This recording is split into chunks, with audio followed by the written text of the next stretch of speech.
What's up, buddy? How you been? I'm having a great time over here watching the trailer for my most anticipated movie of the year, Black Adam. I love Black Adam and how black he is. Okay, I'm lying to you. I don't care about Black Adam.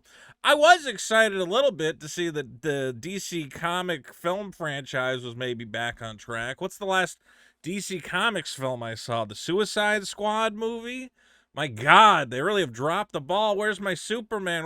We did get a Batman movie, but still, it feels like there should be more DC comic book movies. And I was a little excited for that. This one's got what? You got Hawkman, Dr. Fate, all sorts of DC characters. But what you don't get is a good movie. And that's what we're going to talk about. Apparently, this is a stinker. We're going to take a look at what the critics are saying about Black Adam. But don't forget, hit subscribe, join the Vito Nation, and let's get into it. Now, of course, we have to go over to Rotten Tomatoes and see what is the score. Let's see. Let's take a look. 54, which is actually better than I think it was earlier in the day. I want to say earlier in the day, it was actually trending down around 40, which is not good. Remember that these are the early scores. These are the scores coming from the people who are, there's always all these accusations like, oh, they get paid to review it and Disney bribes them. There's none of that. That doesn't go on. That's always a rumor. But these are guys who, let's be clear, want to play nice with the studios. They want to play nice with Warner Brothers, because if they give Black Adam a good score, Warner Brothers goes, hey, that guy's an idiot. He likes Black Adam. Let's get him free tickets to the movie and whatever else and invite him to the premiere. So you kind of have to play this game where you can't score it too badly if you're one of these early access critics. But if you're not an early access critic and you got to wait till Friday when it comes out before you can review it, well, then you can really let loose, which means this number is not going to go up. It's probably going to go down. Now let's compare that to some of the other clunker superhero movies out there. Wonder Woman 1984, about on par with that. Venom, let's take a look. At a 30%, so not as bad as Venom, although again the numbers are going to dip. I think I saw a screenshot earlier that said when Wonder Woman 1984 first came out, when it first dropped, it had a 70, again from those early access critics, starting off at a 54.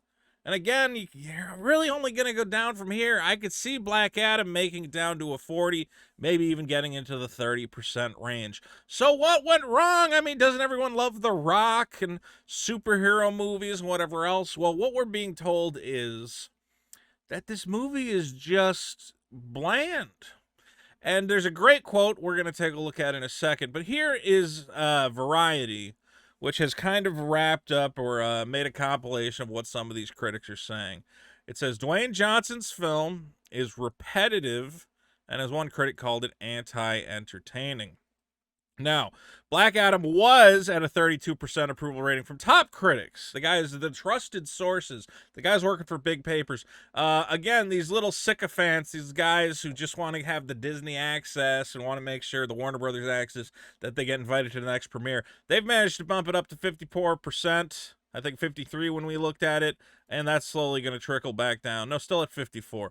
Now, should the top critic number stand, it would mark the lowest figure for a DC film since 2017's Justice League, which eventually landed at 23%. We could be looking at another Justice League. Although what I'm hearing about this movie is now Justice League's problem was it was convoluted. The plot didn't really make sense. There was too much going on. I think it's going to be a different kind of bad. Black Adam, as far as I hear, is just boring. It's mediocre. It's a movie you have seen before. You have seen this kind of big, loud superhero movie. You probably saw it in 2012. You probably saw it in Iron Man 2, Thor: The Dark World. That's what we're getting here. Now, people are not receptive to the origin story, many highlighting Johnson's performance as a key strength. I mean, everybody likes The Rock. Everyone knows The Rock turns in a decent performance. But here's a couple of different things that people have said. Let's see. The Guardian's Peter Bradshaw says Johnson's massive bulk, planet-sized head, and gift for deadpan humor all make him a great superhero. Well, is a disappointment, because I think we knew Rian Johnson probably deserved a superhero franchise. He's one of the biggest actors on the planet. People love him. He's a ton of fun. It's just sad that this project did not work. Writing for Hollywood Reporter, John DeFore says that this passion project serves the character well, setting him up for adventures one hopes will be less predictable than this one. So people are saying, well, as an origin story, it kind of falls flat. And let's be real, the origin story is usually the weakest part, the weakest chapter in a saga. We're also tired of the superhero origin stories. It's always the same. It's, I don't know about this responsibility, and I guess I'll do the right thing and be a good guy. It's possible that we're just getting another one of those, and it's going to be pretty exhausting. At the Wrap, Alessandro Durande called the film anti-entertaining and deemed it one of the most visually confounding of the major studio superhero sagas, with CG that's assaultively unappealing and rapid-fire editing that sucks the exhilaration right out of every fight scene. I was watching a review from Grace Randolph. She basically says the movie starts off like it's almost going to be interesting, but the last half of it, or maybe the last third, is just a big, stupid CG spectacle with no heart, no fun, and just the kind of stupid CG nonsense that we have come to expect. Now, here was the quote I was talking about that I thought was probably a perfect summary of what apparently Black Adam is. Now, I haven't seen it, I don't know.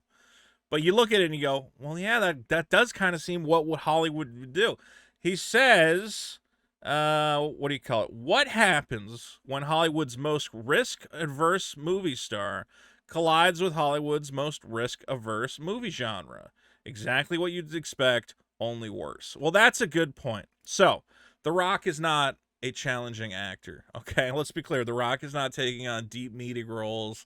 The Rock exists to show up and go, I'm The Rock, I'm big, I'm loud, I'm funny, I shove guys around, I punch some guys, which is fine, it works. That's popcorn cinema, sure. But you're not going to get, a lot of creativity out of that, and you kind of almost have to surround The Rock and a lot of interesting things going on, because the performance you're going to get out of him, he's not going to give you a subversive performance, it's just The Rock.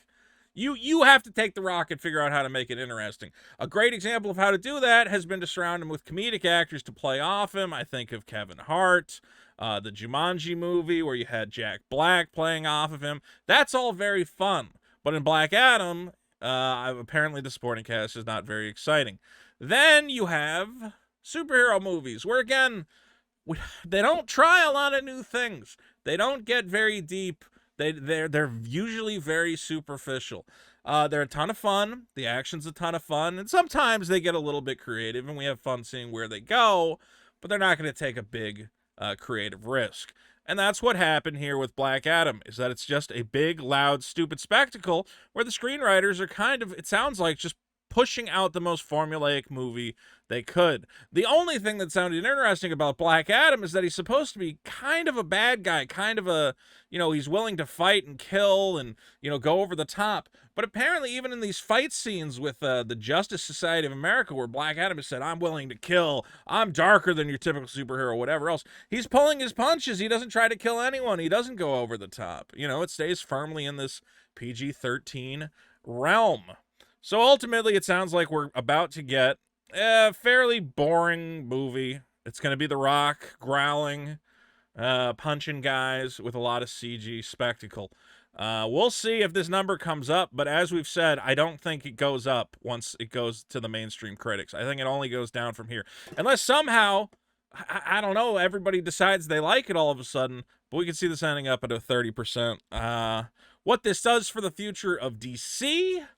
who knows? I mean, we were told there's a Henry Cavill cameo in this. Superman's back. I was actually excited about that. I'm like, oh, good. Maybe the DC Cinematic Universe is back on track. We're going to get the Flash back, even though he's a crazy woman-hunting murderer, whatever Ezra Miller's up to. We're going to get Superman back. Maybe we can get someone to direct the Wonder Woman movies. Who knows what they're doing?